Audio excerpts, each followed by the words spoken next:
ദിവസവും പറ്റാറില്ല, പക്ഷേ ഭയങ്കര ഡൗൺ ആയിട്ടിരിക്കുന്ന ടൈമിൽ ഭയങ്കര ഹെൽപ്പ് ചെയ്തുള്ളൂ. അത് വെച്ച് എനിക്കൊരു ഓവറോൾ എല്ലാ 19 സബ്ജക്റ്റും ഒരു 10 ഡേയ്സിൽ ഒരു ക്വിക്ക് റിവിഷൻ പോലെ, പാസീവ് റിവിഷൻ പോലെ നടന്നിരുന്നു. ഞാനത് ഓരോ റിവിഷൻ കഴിയുമ്പോഴും എൻ്റെ എയിം ലാസ്റ്റ് 15 ഡേയ്സിലേക്ക് നോട്ട് കൺസൈസ് ചെയ്യാന്നുള്ളതായിരുന്നു. Welcome to DBMC Kottayam Academics, another interview session.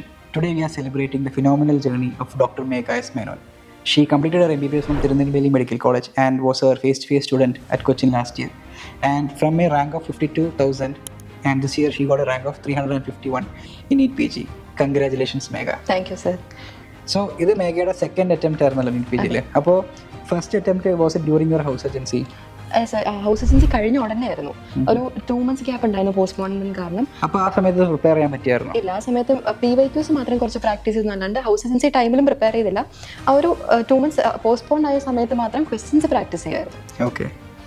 അപ്പോൾ അതിനുശേഷം like after your house agency NEET PGക്ക് ശേഷമാണ് പിന്നെ ഫേസ് ടു ഫേസ് കോച്ചിങ്ങിൽ ജോയിൻ ചെയ്തത് അല്ലേ? ഓക്കെ. അപ്പോൾ ഫേസ് ടു ഫേസ് കോച്ചിൻ്റെ ഒരു ജേർണി എങ്ങനെയാണ്, ഫേസ് ടു ഫേസ് കോച്ചിനെ പറ്റി അറിഞ്ഞത്, എങ്ങനെയാണ് ഇങ്ങോട്ട് വന്നത്, അതിനെ പറ്റിയിട്ടൊന്ന് പറയാമോ? ഞാൻ അറിഞ്ഞത് എൻ്റെ സീനിയർ വഴിയാണ്. എനിക്കൊരു ഫേസ് ടു ഫേസ് ക്ലാസ് വേണമെന്ന് ഉറപ്പായിരുന്നു. വീട്ടിലിരുന്ന് തന്നെ പ്രിപ്പയർ ചെയ്യാനോ ഓൺലൈൻ ഷെഡ്യൂൾ ഫോളോ ചെയ്യാനോ എനിക്ക് പറ്റില്ല എന്ന് തോന്നി. അപ്പോൾ ഒരു മോട്ടിവേഷൻ, ഒരു പുഷ് വേണമായിരുന്നു. സോ ഞാൻ ഫേസ് ടു ഫേസ് ആയിരുന്നു തപ്പിക്കൊണ്ടിരുന്നത്. അപ്പോൾ എൻ്റെ ഒരു ഫ്രണ്ടാണ് ഇങ്ങനെ, ഒരു സീനിയറാണ് ആക്ച്വലി സജസ്റ്റ് ചെയ്തത് ഫേസ് ടു ഫേസ് കൊച്ചിയിലുണ്ട്. വീടും കൊച്ചി ആയതുകൊണ്ട് ഞാൻ അതാ പ്രിഫർ ചെയ്തത്. പിന്നെ കോട്ടയം അക്കാഡമിക്സിനെ ഡയറക്റ്റ് കോൺടാക്ട് ചെയ്തപ്പോഴേക്കും അങ്ങനെയാണ് കൂടുതൽ ഡീറ്റെയിൽസ് കിട്ടിയത്. ഓക്കെ. അപ്പോൾ ഫേസ് ടു ഫേസ് ക്ലാസ്സസ് എന്നോട്ടാണ് സ്റ്റാർട്ട് ചെയ്തത് അറ്റൻഡ് ചെയ്യാനായിട്ട്? ആക്ച്വലി ഓഗസ്റ്റ് 2024 തൊട്ടാണ് സ്റ്റാർട്ട് ചെയ്തത്. ക്ലാസ്സസ് കണ്ടിന്യൂസ് ആയിട്ട് ഒരു മിഡ് ഓഗസ്റ്റ് തൊട്ട് അറ്റൻഡ് ചെയ്യുന്നുണ്ട്. മിഡ് ഓഗസ്റ്റ് തൊട്ടിട്ടാണ്, അതായത് എക്സാം കഴിഞ്ഞിട്ടാണ് ചെയ്യാൻ തുടങ്ങിയത് അല്ലേ? അപ്പോൾ എനിക്ക് വേണ്ടത് ഓഗസ്റ്റ് തുടങ്ങിയിട്ടുണ്ടെങ്കിൽ ഏകദേശം ഒരു എൻഡ് ഓഫ് ജാനുവരി ഫെബ്രുവരി സ്റ്റാർട്ടിങ്ങിലായിട്ട് കഴിഞ്ഞിട്ടുണ്ടാവും. അപ്പോൾ ഫേസ് ടു ഫേസ് ക്ലാസ്സസ് അപ്പോൾ ഇവിടെ ക്യാമ്പസിൽ നിന്നല്ലല്ലോ പഠിച്ചത്, ഡേ സ്കോളറായിട്ട് പോയി പഠിച്ചത്. എവിടെയാണ് വീട്? എവിടെയായിരുന്നു? വീട് ചോറ്റാനിക്കരയാണ്. അപ്പോൾ അത് ആക്ച്വലി എനിക്ക് വേണ്ടത് ഒരു 40 minutes ട്രാവൽ ഉണ്ട്. അപ്പോൾ എല്ലാ ദിവസവും ട്രാവൽ ചെയ്ത് വരുമായിരുന്നു. ഓൾറൈറ്റ്. അപ്പോൾ ഈ ട്രാവൽ ചെയ്ത് വരുന്ന സമയത്ത് ടയേർഡ് ആവില്ലേ? നല്ല ടയേർഡ് ആവുമായിരുന്നു. പക്ഷെ വീട്ടിൽ നിന്ന് പഠിക്കണം എന്നൊരു ആഗ്രഹം ഉണ്ടായിരുന്നു. ഒരു 5.5 years മാറി നിന്ന് തമിഴ്നാട്ടിലാണ് ഞാൻ MBBS കംപ്ലീറ്റ് ചെയ്തത്, തിരുനെൽവേലി മെഡിക്കൽ കോളേജിൽ. അപ്പോൾ ഒരു വീട്ടിൽ നിൽക്കാൻ പറ്റുന്ന ഒരു ചാൻസ് ആയിരുന്നു.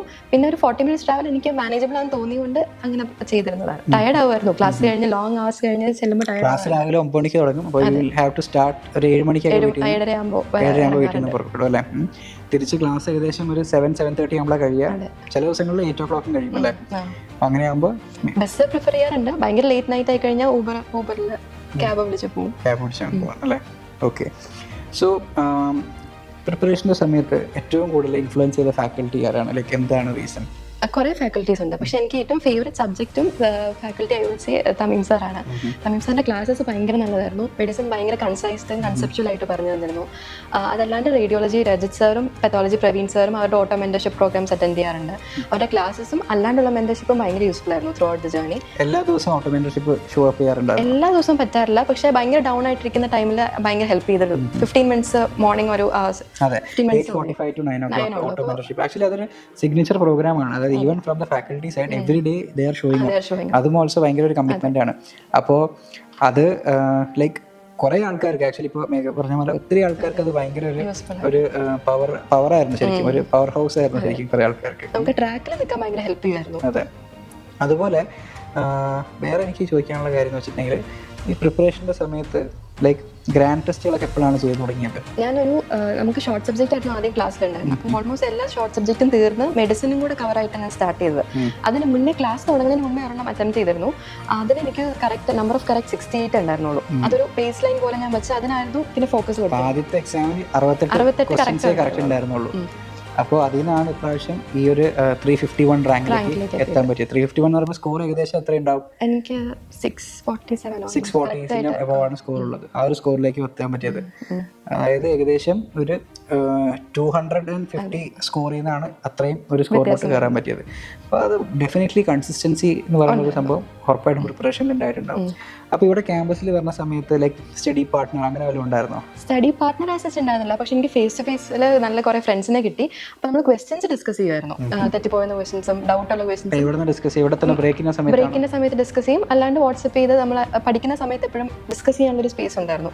അത് ഭയങ്കര യൂസ്ഫുൾ ആയിരുന്നു. നമുക്കറിയാം ക്ലാസ്സിൻ്റെ ഇടയ്ക്ക് തന്നെ ഡൗട്ട് വന്നാൽ തന്നെ അവരുണ്ടായിരുന്നു ക്ലിയർ ചെയ്യാൻ. അത് ഭയങ്കര ഒരു സപ്പോർട്ട് സിസ്റ്റം ഉണ്ടായിരുന്നു ശരിക്കും. അത് കാരണം എനിക്ക് ഫസ്റ്റ് 6 months ഭയങ്കര നന്നായിട്ട് പ്രിപ്പയർ ചെയ്യാൻ പറ്റി. ഒരു മെന്റൽ സ്റ്റെബിലിറ്റി ഉണ്ടായിരുന്നു ശരിക്കും. വീട്ടിൽ നിന്നാണ് പോയി വന്നുകൊണ്ടിരുന്നത്. അപ്പോൾ വീട്ടിലും പഠിക്കാനുള്ളൊരു നല്ല സാഹചര്യം വീട്ടുകാർ സെറ്റ് ചെയ്തിട്ടുണ്ടാവുമല്ലോ. അപ്പോൾ അതിനെ പറ്റി ഒന്ന് സംസാരിക്കും. വീട്ടിൽ എങ്ങനെയാണ് ഒന്ന് പഠിച്ചത്? Did you have A dedicated room for study?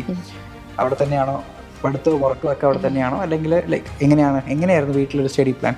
Study room separate ആയിട്ടുണ്ടായിരുന്നില്ല, ബെഡ്റൂമിൽ തന്നെയായിരുന്നു സ്റ്റഡി റൂം ഉണ്ടായിരുന്നത്. പക്ഷെ ആ സ്പേസിൽ വേറെ ആരും ഡിസ്റ്റർബ് ചെയ്യില്ലായിരുന്നു. എനിക്കൊരു ഭയങ്കര കാം ആൻഡ് ക്വയറ്റ് ആയിട്ടുള്ള ഒരു സ്റ്റഡി സ്പേസ് ഉണ്ടായിരുന്നു. അത് ഭയങ്കര ഹെൽപ്ഫുൾ ആയിരുന്നു. പിന്നെ വേറെ കാര്യങ്ങളിലൊന്നും ഇടപെടേണ്ടി വന്നിട്ടില്ല. പാരന്റ്സ് എല്ലാം നല്ലപോലെ ബാക്കിയെല്ലാം മാനേജ് ചെയ്ത് ബുദ്ധിമുട്ട് വേറെ ഒന്നും ഡിസ്ട്രാക്ഷൻസ് ഉണ്ടായിരുന്നില്ല. അച്ഛൻ ബിസിനസ് ചെയ്യാണ്, സജീവ് എന്നാണ് പേര്. അമ്മ KSEBിലെ സീനിയർ സൂപ്രണ്ടാണ്, സിതാര. പിന്നെ ഒരു ബ്രദറുണ്ട്. ബ്രദർ ഇപ്പോൾ എഞ്ചിനീയറിംഗ് 3rd ഇയർ ആയിട്ടുണ്ട്.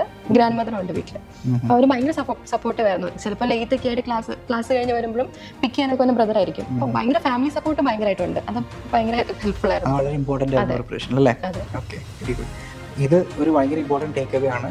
പ്രിപ്പറേഷൻ ഇരിക്കുന്ന സമയത്ത് നമുക്ക് ത്രൂ ഔട്ട് നമ്മുടെ ചുറ്റുമുള്ള എല്ലാ ആൾക്കാരും നമുക്ക് വളരെ നല്ലൊരു സപ്പോർട്ട് സിസ്റ്റം തരിക എന്നുള്ളത് ഭയങ്കര ഇമ്പോർട്ടൻ്റ് ആണ്. എന്നാൽ മാത്രമേ നമുക്കൊരു ഫെയർ ആയിട്ടുള്ള നല്ലൊരു പ്രിപ്പറേഷൻ ചെയ്യാനായിട്ട് പറ്റുള്ളൂ. പിന്നെ ഞാൻ ചോദിക്കാൻ വന്നതെന്ന് വെച്ചിട്ടുണ്ടെങ്കിൽ, ഇവിടെ നമ്മൾ പോസ്റ്റ് ക്ലാസ് ടെസ്റ്റ് കണ്ടക്ട് ചെയ്യുമായിരുന്നു, അതുപോലെ ക്യുമുലേറ്റീവ് ടെസ്റ്റ് കണ്ടക്ട് ചെയ്യുമായിരുന്നു. അപ്പോൾ അതൊക്കെ പ്രോപ്പറായിട്ട് അറ്റൻഡ് ചെയ്യാറുണ്ട്. ക്യുമുലേറ്റീവ് ടെസ്റ്റ് എനിക്ക് ഭയങ്കര യൂസ്ഫുൾ ആയിട്ട് തോന്നാറുണ്ട്. Post class test maximum cover ചെയ്യാറുണ്ട്, മിസ് ആവാണ്ട് ചെയ്യാറുണ്ട്. ക്യുമുലേറ്റീവ് ടെസ്റ്റ് എങ്ങനെയായാലും ഞാൻ ചെയ്യാം. അത് ബിക്കോസ് നമ്മൾ കഴിഞ്ഞ സബ്ജക്റ്റ് ഏകദേശം എത്ര പൊസിഷനിൽ നിൽക്കാറുണ്ട്? ഞാൻ സ്കോർ അങ്ങനെ ഇത് ചെയ്യാറില്ല, ബിക്കോസ് വേരി ചെയ്തുകൊണ്ടിരിക്കും. ടോപ്പ് ഒന്നും വന്നിട്ടില്ല, ബട്ട് ഒരു എബോ ആവറേജിൽ നിൽക്കാറുണ്ട്. ഓക്കെ, സോ അങ്ങനെ ക്ലാസ്സസ് കഴിഞ്ഞു. ഏകദേശം ജാനുവരി എൻ്റെ ക്ലാസ് കഴിഞ്ഞു. നമ്മുടെ ക്ലാസ് കഴിഞ്ഞിട്ടുള്ള സമയത്ത് പിന്നെ എക്സാം വരുന്ന ടൈമിൽ എങ്ങനെയായിരുന്നു ഒരു പ്രിപ്പറേഷൻ ജേർണി? നമ്മുടെ ക്ലാസ് കഴിഞ്ഞ ഉടനെ ആയിരുന്നു 1 ഷോട്ട് സീരീസ് എന്ന് പറഞ്ഞ DBMCയുടെ കണ്ടക്ട് ചെയ്തത്. അത് വെച്ച് എനിക്കൊരു ഓവറോൾ എല്ലാ 19 സബ്ജക്റ്റും ഒരു 10 ഡേയ്സിൽ ഒരു ക്വിക്ക് റിവിഷൻ പോലെ, പാസീവ് റിവിഷൻ പോലെ നടന്നിരുന്നു. അപ്പോൾ എനിക്കൊരു ഐഡിയ കിട്ടി ഏതിലാണ് കൂടുതൽ ടൈം ഫോക്കസ് ചെയ്യേണ്ടത്. റെക്കമെൻഡഡ്, എനിക്ക് യൂസ്ഫുൾ ആയിരുന്നു, നല്ല യൂസ്ഫുൾ ആയിരുന്നു. അത് കഴിഞ്ഞിട്ടാണ് ഞാൻ ഫസ്റ്റ് റിവിഷൻ സ്റ്റാർട്ട് ചെയ്ത സമയത്ത് കൂടുതൽ നോട്ട്സ് ആണ് ഫോക്കസ് ചെയ്തത്. 70% ടൈം നോട്ട്സും 30% ഓഫ് ടൈം ക്വസ്റ്റ്യൻസും പ്രാക്ടീസ് ചെയ്തു. അതും പ്രീവിയസ് ഈ വൺ ഷോട്ടിന് സെപ്പറേറ്റ് നോട്ട് ഉണ്ടാക്കിയായിരുന്നോ? നോട്ട് അവർ ഓൾറെഡി ഒരു ബുക്ക് ഉണ്ട്, അത് തന്നെ ഫിൽ ചെയ്യുക ചെയ്തു. ബേസിക്കലി വൺ ഷോട്ട് ആണ് നമ്മൾ ഈ 20th നോട്ട് എന്ന് പറയുന്നത്. അപ്പോൾ അത് യൂസ് ചെയ്തിട്ടുണ്ടായിരുന്നു റിവിഷന്റെ സമയത്ത് അല്ലേ? പിന്നെ ഇത് കൂടാതെ നിങ്ങളുടെ മെയിൻ ബൾക്കി നോട്ട് ചെയ്ത് തന്നെ നിങ്ങൾ ഇമ്പോർട്ടന്റ് ടോപ്പിക്സ് ഹൈലൈറ്റ് ചെയ്ത് വെച്ചിട്ട് അതും അവസാന റിവിഷന് ഉപയോഗിച്ചായിരുന്നു അല്ലേ? ഞാനത് ഓരോ റിവിഷൻ കഴിയുമ്പോഴും എൻ്റെ എയിം ലാസ്റ്റ് 15 ഡേയ്സിലേക്ക് നോട്ട് കൺസൈസ് ചെയ്യാന്നുള്ളതായിരുന്നു. അപ്പോൾ ഹൈലൈറ്റ് ചെയ്ത് ചുരുക്കി ലാസ്റ്റ് 15 ഡേയ്സിൽ മെയിൻ നോട്ട്സിനെ റിവൈസ് ചെയ്യാനാണ് നോക്കിയിരുന്നത് മാക്സിമം. പിന്നെ തീരാത്ത സബ്ജക്റ്റ് മാത്രം 1 ഷോട്ട് യൂസ് ചെയ്തു. പിന്നെ എക്സാം പോസ്റ്റ്പോൺ ചെയ്തല്ലോ, അപ്പോൾ ആ സമയത്ത് എങ്ങനെയായിരുന്നു അതിനെ ടേക്കപ്പ് ചെയ്തത്? എനിക്ക് ഭയങ്കര ഒരു ഡിപ്രസീവ് ഫേസ് ആയിരുന്നു ഇപ്പോൾ, ബിക്കോസ് നമ്മൾ നല്ലൊരു പീക്കിൽ നിൽക്കുന്ന പോയിന്റിലായിരുന്നു എക്സാം പോസ്റ്റ്പോൺ ആയത്. പിന്നെ താഴത്തെ ബാച്ചിലെ പിള്ളേർ 19 ബാച്ചും ഇപ്പോൾ പഠിച്ചു തുടങ്ങി എന്നൊക്കെ കേട്ട് ഭയങ്കര അങ്ങനെ ഒരു ഇതായിരുന്നു. അപ്പോൾ കോമ്പറ്റീഷൻ കൂടുമെന്ന് കേട്ടു. അപ്പോൾ കുറച്ച് ഡൗൺ ഫേസ് ആയിരുന്നു. ആ ജൂൺ ടൈമിൽ മാറ്റി വെച്ചു. ജൂണിൽ കുറച്ച് ഡൗൺ ആയിരുന്നു. പിന്നെയും ഓട്ടോ മെന്റർഷിപ്പും അങ്ങനെയൊക്കെ പിക്കപ്പ് ചെയ്തെടുത്തു. ഫ്രണ്ട്സൊക്കെ സപ്പോർട്ടീവ് ആയിരുന്നു. അങ്ങനെ പിന്നെ ബാലൻസിലേക്ക് വന്നു നെക്സ്റ്റ് മന്ത് ആയപ്പോൾ. Okay, very good. സോ അപ്പോൾ അങ്ങനെയാണ് നമ്മുടെ ഒരു ജേർണി. ഇനി നമ്മൾ കുറച്ചൊരു റാപ്പിഡ് ഫയർ ക്വസ്റ്റ്യൻസ് ആണ്, കുറച്ചൊരു ഹ്യൂമർ കൂടി ഉണ്ടാക്കാൻ വേണ്ടിയിട്ടാണ് നമ്മളിങ്ങനെ ക്വസ്റ്റ്യൻസ് കീപ്പ് ചെയ്യുന്നത്. അപ്പോൾ ലൈക്ക് പെട്ടെന്ന് മനസ്സിലെന്താ തോന്നുന്നത് അതാണ് അതിന് പെട്ടെന്ന് ഉത്തരം പറയുന്നത് കേട്ടോ. അപ്പോൾ most memorable face to face discussion in the face to face Kochi centre? എനിക്ക് പെട്ടെന്ന് ഓർമ്മ വന്നത് ആക്ച്വലി പ്രവീൺ സാറിൻ്റെ ഒരു ഫ്രണ്ടിനെ പറ്റി പറഞ്ഞിരുന്നു. അതെനിക്ക് ഭയങ്കര ഇപ്പോഴും നല്ല മോട്ടിവേറ്റിംഗ് ആയി തോന്നുന്നത്. ഒരു എബോ ആവറേജ് സ്റ്റുഡൻറ്റ് എങ്ങനെ ഒരു ടോപ്പ് റാങ്കർ ആയി എത്തി. അത് ആ സാർ ഇപ്പോൾ പുറത്ത് പോയി റേഡിയോളജി പ്രാക്ടീസ് ചെയ്യുകയാണ്. ആ ഒരു സ്റ്റോറി പറഞ്ഞാൽ എനിക്ക് ഭയങ്കര ഇപ്പോഴും അത് മോട്ടിവേറ്റിംഗ് ആയി തോന്നിയിട്ടുണ്ട്. Okay, very good. One subject you had discussed endlessly with peers? Medicine ആയിരിക്കും. ജനറൽ മെഡിസിൻ പണ്ട് തൊട്ടേ ഒരു ഇഷ്ടമുണ്ട്. ആൻഡ് തമിഴ് സാറിൻ്റെ ക്ലാസ് ഭയങ്കര നല്ലതായിരുന്നു. അപ്പോൾ നമ്മൾ ഡിസ്കസ് ചെയ്യുന്നത് കൂടുതൽ മെഡിസിൻ ഡൗട്ട്സ് ക്ലിയർ ചെയ്യാനായിരിക്കും മിക്കവാറും ഞാൻ ചെയ്യാറില്ല. Okay, tea or coffee before class? Coffee person ആണ്. Okay, which colour sticky notes was your favourite? അതിൻ്റെ സ്പെസിഫിക് കളേഴ്സ് എന്ന് പറഞ്ഞാൽ സ്റ്റിക്കി നോട്ട്സ് ഭയങ്കര യൂസ്ഫുൾ ആയിരുന്നു. ഞാനൊരു ബോർഡ് ഉണ്ടായിരുന്നു, അതിനകത്ത് സ്റ്റിക്കി നോട്ട്സ് വെച്ചിട്ടാണ് 20 നോട്ട്ബുക്കിന് പകരം ഞാനത് റിപ്പീറ്റഡ് ആയിട്ട് നമ്മൾ സ്റ്റഡി ടേബിളിൽ വയ്ക്കുമ്പോൾ കാണുമല്ലോ എന്ന് വെച്ചിട്ട് യൂസ് ചെയ്യുന്നത്. അതായത് നിങ്ങളുടെ റൂമിൽ സ്റ്റഡി ടേബിളിൽ ഒരു വലിയൊരു ബോർഡ് ഉണ്ടായിരുന്നു, ഒരു വൈറ്റ് ബോർഡ് പോലെ ഉണ്ട്, അതിലാണ് സ്റ്റിക്കി നോട്ട് വെച്ചിരുന്നത്. സോ റിപ്പീറ്റഡ് ആയിട്ട് നമുക്കത് കണ്ട് അതിന് വേണ്ടി വെച്ചിട്ടില്ല. സ്പെസിഫിക് കളർ ഒന്നുമില്ല. ഓക്കെ, എല്ലാ ദിവസവും ബസ്സിൽ ആണല്ലോ വീട്ടിലോട്ട് പോകാനൊക്കെ വരുന്നത്. അപ്പോൾ ഈ ലോങ് ബസ് റൈഡിൽ നിങ്ങൾ പാട്ട് കേൾക്കുകയാണോ ചെയ്യുക, അല്ലെങ്കിൽ സൈലന്റ് ആയിട്ട് ഇരിക്കുകയാണോ ചെയ്യുക? പാട്ട് കേൾക്കും. പഴയ മലയാളം പാട്ടൊക്കെ ആയിരിക്കും മിക്കവാറും. ആണോ? അങ്ങനെ എന്തെങ്കിലും സ്പെസിഫിക് പ്ലേലിസ്റ്റ് ഉണ്ടോ? സ്പെസിഫിക് ആയിട്ടൊന്നുമില്ല. ബസ്സിലിടുന്ന പാട്ട് അത് നല്ല പഴയ മലയാളം പാട്ടൊക്കെ ആയിരിക്കും. അതൊരു ബ്രേക്ക് ടൈം ആയിരിക്കും. വീട്ടിലെത്തണ വരെ ഒരു ഒരു ഒരു റിലാക്സേഷൻ ടൈമാണ് അത്. റിലാക്സേഷൻ ടൈം പോലെയായിട്ടാണ് കീപ്പ് ചെയ്യുന്നത് അല്ലേ? ഓക്കെ. അടുത്ത question, one teacher who pushed you the most? Rajith sir ആയിരിക്കും. രജിത് സാറിന്റെ ഓട്ടോ മെന്റർഷിപ്പ് പ്രോഗ്രാം അത് എപ്പോഴും ഓരോ ഡൗൺ ഫേസിൽ നമുക്ക് മെസ്സേജ് അയച്ചാൽ പേഴ്സണലി സാർ ഹെൽപ്പ് ചെയ്യുമായിരുന്നു. അത് ഭയങ്കര യൂസ്ഫുൾ ആയിരുന്നു. Okay. So what was your stress buster? Stress വരുന്ന സമയത്തൊക്കെ എന്താണ് ചെയ്തുകൊണ്ടിരുന്നത്? എനിക്ക് ഡ്രോയിങ് പെയിന്റിംഗ് ഒക്കെ ഇഷ്ടമാണ്. ഭയങ്കര സംഭവമായിട്ടൊന്നും ചെയ്യില്ല, പക്ഷേ ചെറിയ സ്കെച്ചിങ് ഒക്കെ ഉണ്ട്, അത് ചെയ്യായിരുന്നു. മൂവീസ് കാണുമായിരുന്നു, പാട്ട് കേൾക്കും. Okay. Funniest moment in the class, ഒരു മെമ്മറി ആയിട്ട് പറയാം. ഒരു കോർ മെമ്മറി ക്രിസ്മസ് സെലിബ്രേഷൻ ആയിരിക്കും. ഭയങ്കര നല്ലതായിരുന്നു. നമ്മൾ അത്രയും സ്ട്രെസ്ഫുൾ ആയിട്ടിരിക്കുന്ന ഒരു സമയത്തായിരുന്നു അതൊരു കണ്ടക്ട് ചെയ്തത്. അത് ഭയങ്കര നല്ലൊരു മെമ്മറി ആയിരുന്നു. കുറെ ഫൺ ഗെയിംസ് ഉണ്ടായിരുന്നു, എല്ലാവരുമായിട്ട് നല്ലൊരു മൊമെന്റ് ആയിരുന്നു. എനിക്ക് അശ്വിനി സാറിന്റെ ക്ലാസ്സുള്ള സമയത്തായിരുന്നു അല്ലേ? സാറും പാർട്ടിസിപ്പേറ്റ് ചെയ്തു. നല്ല ഗെയിംസ് ഒക്കെ ആയിട്ട് അല്ലേ? ഇനി ലാസ്റ്റ് ക്വസ്റ്റ്യൻ ആണ്, ഒരു വൺ ലൈൻ ആയിട്ടുള്ള ഒരു advice for your juniors regarding preparation. I would say revision ആണ് കോർ. നമ്മൾ എത്ര വായിച്ചാലും അത് റിവൈസ് ചെയ്യാൻ പറ്റിയില്ലെങ്കിൽ നമുക്കൊന്നും ലാസ്റ്റ് റാങ്ക് വരില്ല. മാക്സിമം റിവൈസ് ചെയ്യുക, മിനിമം 3 റിവിഷൻസ് ഫോക്കസ് ചെയ്യുക, കൂടുതൽ ക്വസ്റ്റ്യൻ പ്രാക്ടീസ് ചെയ്യുക, ടുവേർഡ്സ് എൻഡിൽ GTs പ്രാക്ടീസ് ചെയ്യുക, റിവിഷൻ പ്രാക്ടീസ് ചെയ്യുക. ഓൾറൈറ്റ്. സോ വളരെ ഒരു ഇൻസ്പയറിംഗ് ജേർണി ആയിരുന്നു മേഘയുടെ. ഇനിയിപ്പോ എവിടെയാണ് മെഡിസിൻ എടുക്കാനല്ലേ ജനറൽ മെഡിസിൻ ആണ്. എവിടെ എടുക്കേണ്ടതെന്നുള്ളതൊക്കെ പ്ലാൻ ചെയ്തായിരുന്നു? കേരളത്തിൽ എടുക്കണമെന്നാണോ അല്ലെങ്കിൽ ഔട്ട്സൈഡ് കേരള പോകുന്നതാണോ? ഞാൻ രണ്ടും പ്രിഫർ ചെയ്യുന്നുണ്ട്. Outside Kerala also best institute colleges ഒക്കെ നോക്കുന്നുണ്ട്. ഓക്കെ. സോ ഒരു വളരെ ഇൻസ്പിറേഷണൽ ജേർണി ആയിരുന്നു ആൻഡ് ഒരു റിമാർക്കബിൾ റാങ്ക് അച്ചീവ് ചെയ്യാൻ പറ്റിയിട്ടുണ്ട്. So all the very best and congratulations. Thank you sir. Thank you.